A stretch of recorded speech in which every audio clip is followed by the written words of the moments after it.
ఓం మహాగణాధిపతయే నమః. ఓం గురుభ్యో నమః. ఓం శ్రీమాత్రే నమః. పరమేశ్వర స్వరూపమైనటువంటి జ్యోతిష, వాస్తు మరియు ఇతర అనేకమైనటువంటి శాస్త్రములను మనకు అందించినటువంటి మహర్షులకి నమస్కారం. హయగ్రీవ హయగ్రీవ హయగ్రీవేతి యో వదేత్ తస్య నిస్సరతే వాణి జహ్నుకన్యా ప్రవాహవత్.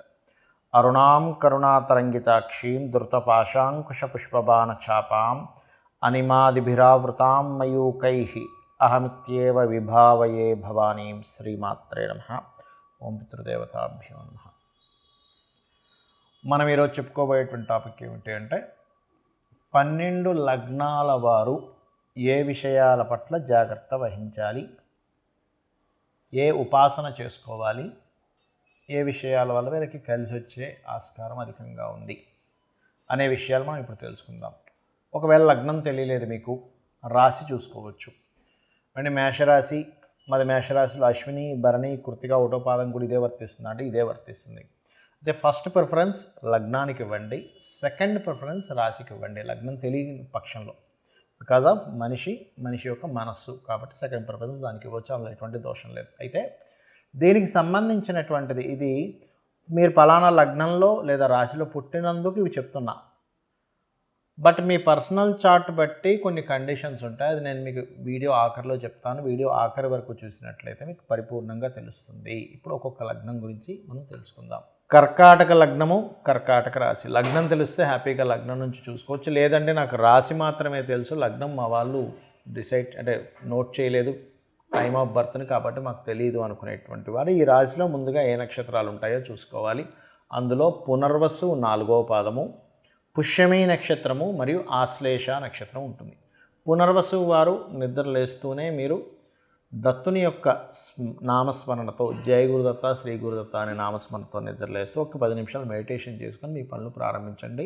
మీ యొక్క మైండ్ సెట్ ఎంత స్ట్రాంగ్గా ఉంటుందంటే అలా కనుక చేసుకున్నట్లయితే అద్భుతమైనటువంటి లైఫ్ని మీరు చూస్తారు ఈ ప్రక్రియ స్టార్ట్ చేసినప్పటి నుంచి. అదేవిధంగా పుష్యమి నక్షత్రం వారు వెంకటేశ్వర స్వామిని, అదేవిధంగా ఆశ్లేష నక్షత్రం వారు విష్ణువుని అంటే ఓం విష్ణవే నమః, ఓం నమో నారాయణాయ మంత్రం కానీ, ఈ యొక్క పుష్యమి వారు ఓం నమో వెంకటేశాయ అన్న నామస్మరణతో ఒక 10 నిమిషాలు కనుక ఉదయం నిద్ర లేచిన వెంటనే చేసినట్లయితే మీ మైండ్ సెట్ మీరే అబ్జర్వ్ చేస్తారు ఎంత స్ట్రాంగ్ అవుతుంది అనేటువంటిది.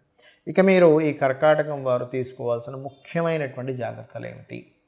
ముఖ్యంగా గుర్తుపెట్టుకోండి, బంధువర్గం లేదా సిబ్లింగ్స్ వరుస వాళ్ళ వల్ల మీకు ఏదైనా వాళ్ళ బాధ్యతలు మీరు తీసుకోవడం కానీ, వాళ్ళ వల్ల కొంత స్ట్రెస్ అవ్వడం కానీ, అంటే ఈ కర్మ మీతో ఈ సంబంధంగా కలిగి ఉంటుంది.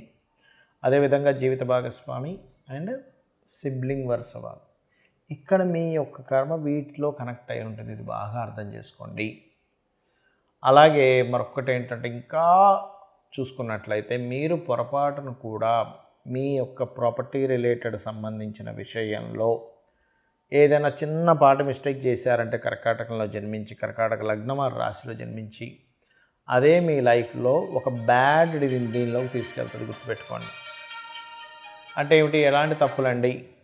ఇల్లు నిర్మాణం చేసుకునేటప్పుడు వాస్తుపరంగా అనుకోండి, లేదా ఏదైనా ఒక ఆస్తి సంబంధించిన విషయాలు వచ్చినప్పుడు కొంచెం మనం ఒక్కోసారి ఆశపడి ఏదో చిన్న తప్పులు చేస్తున్నాం అటువంటివి చేసినప్పుడు, ఎందుకంటే పర్టికులర్గా అవి క్లియర్ చేసుకోవడానికి మీరు పుట్టారు కర్కాటక లగ్నంలో. అది క్లియర్ చేసుకోవడం కాకుండా దాంట్లో ఇంకేదైనా మిస్టేక్ చేశారా, మళ్ళీ అది ఆ కర్మ వెంటాడుతూ ఉంటుంది.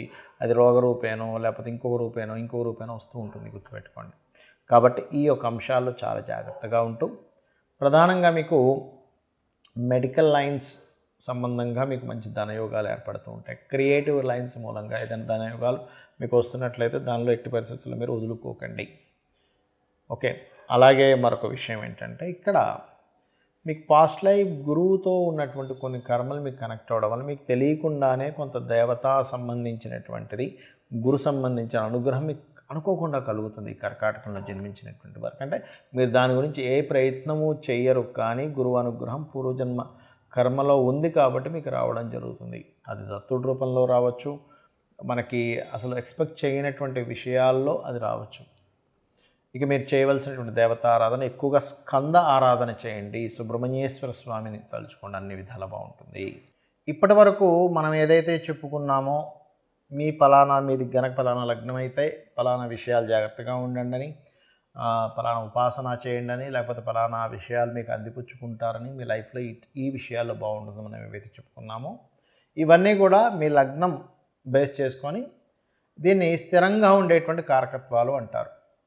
అంటే పలానా లగ్నంలో పుట్టాము అంటే పంచమాధిపతి రవి అవుతాడు మేషంలో పుడితే, లేదా వృషభంలో పుడితే పంచమాధిపతి బుధుడవుతాడు, అదే మిథునంలో పుడితే పంచమాధిపతి శుక్రుడు అవుతాడు, లేకపోతే లగ్నాధిపతి బుధుడవుతాడు. ఇట్లా కొన్ని కాంబినేషన్స్ బట్టి చెప్పుకున్నాం. మరి పర్సనల్ చార్ట్లో ఇది ఏమైనా మార్పు వస్తుందా అంటే ఖచ్చితంగా పర్సనల్ చార్ట్ దగ్గరికి వచ్చేసరికి మార్పు వస్తుంది. ఎలాగా అంటే చెప్తాను చూడండి. ఇప్పుడు టీటీ ఇంజెక్షన్ ఉంది. టీటీ ఇంజెక్షన్ ఏదైనా సెప్టిక్ అయితే వేస్తారు. ఇప్పుడు ఆ ఇంజెక్షన్ అందరికీ పడదు, కొంతమందికి టెస్ట్ చేస్తారు, మీరు కొంతసేపు కూర్చోండి. ఎందుకండి అది అందరికీ వాడడానికే కదా అంటే కొంతమందికి స్పెసిఫిక్గా కొన్ని పడవు. కొన్ని ఫుడ్స్ కావచ్చు, కొన్ని మెడిసిన్స్ కావచ్చు, కొన్ని వాతావరణాలు కావచ్చు, కొంత నీరు కూడా. ఒక్కోసారి చూడండి, నేను వేరే దగ్గరికి వెళ్ళానండి, అక్కడ వాటర్ నాకు పడలేదండి అంటాం, అక్కడ గాలి నాకు పడలేదండి అంటాం, ఆ ఫుడ్ నాకు పడలేదండి అంటాం. ఎందుకంటామండి? మరి మిగతా 100 మంది బాగానే ఉన్నారుగా, నీకు ఒక్కడికి ఎందుకు ఇలా అయిందంటే బికాజ్ ఆఫ్ ఎవరి శరీరతత్వాన్ని బట్టి వారికి ఎలా అయితే కొన్ని విషయాలు బాగా పడతాయి, కొంతమందికి బాగా పడవు. అదేవిధంగా సబ్జెక్ట్స్ కూడా చూడండి, 40 మంది పిల్లల్ని కూర్చోబెట్టి టీచర్ చెప్తే అందులో ఒకరికి అద్భుతంగా అర్థమవుతుంది, కొంతమందికి అసలు సబ్జెక్ట్ అర్థం కాదు. ఎందుకు? మరి అందరికీ ఒకలాగే చెప్పింది కదా టీచర్ అంటే బికాజ్ ఆఫ్ వాళ్ళకున్నటువంటి అవగాహన, వాళ్ళకున్న ఇంట్రెస్టు, ఇవన్నీ మనం బేరేజ్ చేసుకుంటాం. అంటే పర్సనల్గా ఉండే వాళ్ళ తెలివితేటలు కానీ వాళ్ళకుండే శరీరతత్వాన్ని బట్టి వాళ్ళకి తెలుస్తూ ఉంటుంది. అలాగే మీ జన్మజాతకంలో ఉండే కాంబినేషన్స్ ఇప్పుడు నేను చెప్పినవి ఏవైతే ఉన్నాయో కొంతవరకు అది మారుస్తూ ఉంటుంది. అంటే ఉదాహరణకి నేను మీకు మేషలగ్నం వారికి అప్పుల విషయంలోనే మెయిన్గా జాగ్రత్తగా ఉండాలని చెప్పాను. కానీ వారి జన్మజాతకంలో కొంచెం బుధుడు బాగున్నాడు అనుకోండి, అప్పుడు అంత ప్రమాదం రాదు. లేదా బుధుడు ఇంకా పాడైపోయాడు ఉదాహరణకి, అప్పుడు ఇంకా ఎక్కువ ప్రభావం వస్తుంది. సో ఇలాంటివి చూసుకోవాలి. అంటే ఏమిటి? నేను ఏదైనా ఆరోగ్యం గురించి చెప్పానంటే మీ జాతచక్రంలో రవిని చూసుకోండి. రవి బాగున్నాడంటే మీరేం కంగారు పడక్కర్లేదు. రవి కనుక పాడేయాడంటే ఇంకొంచెం జాగ్రత్తగా ఉండాలి. మానసిక విషయాల గురించి చెప్పాను, చంద్రుడు బాగున్నాడు, ఎక్కువ కంగారు అక్కర్లేదు. చంద్రుడు పాడయ్యాడు, అప్పుడు మీరు ఏ బియ్యం దానం ఇవ్వడమో చేయండి. అలా కాకుండా యాక్సిడెంట్సో లేకపోతే భూ వివాదాలు ఎక్కువగా ఉంటాయి ఈ లగ్నం వారికి అని చెప్పాను అనుకోండి, అప్పుడు మీరు చేయవలసింది ఏంటంటే కుజుడు బాగున్నాడా టెన్షన్ ఏం పెట్టుకోకండి. కుజుడు పాడైతే అప్పుడు మీరు కందులు దానంగా ఇవ్వడం, సుబ్రహ్మణ్యేశ్వర స్వామి ఆరాధన చేసుకోవడం, వారాహి అమ్మవారి ఆరాధన చేసుకోవడం చేయండి. అదేవిధంగా బుధుడు పాడయ్యాడు, అప్పుడు విష్ణు సహస్రనామాలు బాగుంటే ఏం టెన్షన్ పడక్కర్లేదు. అంటే ఇప్పుడు నేను చెప్పినటువంటివి ఏవైతే ఉన్నాయో గ్రహం కనుక బాగుంది, ఆ రాసులు కనుక బాగున్నాయి, టెన్షన్ పడకండి. ఆ రాసులు బాగోలేవండి, ఆ గ్రహం పాడైంది, మరింత ఎక్కువ జాగ్రత్త తీసుకోండి అని నేను మీకు ఒక క్లారిటీ ఇస్తున్నాను. అదేవిధంగా గురువు అయితే శనగలు దానంగా ఇవ్వడం, గురువులు అంటే ఏదైనా బంగారానికి సంబంధించినటువంటి టీచింగ్ లైన్స్ సంబంధించిన విషయాల్లో కొంత జాగ్రత్తగా ఉండాలి.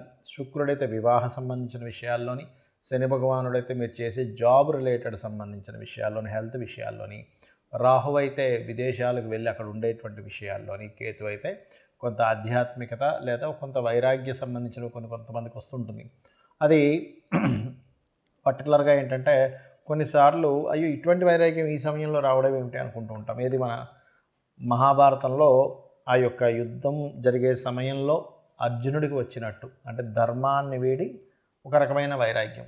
అప్పుడు కృష్ణుడు లాంటి వాడు మనకు కావాలి. ఆ శ్రీకృష్ణ పరమాత్మ యొక్క భగవద్గీత ఎవరైతే వింటారో ఈ వైరాగ్యం కూడా తగ్గుతుంది.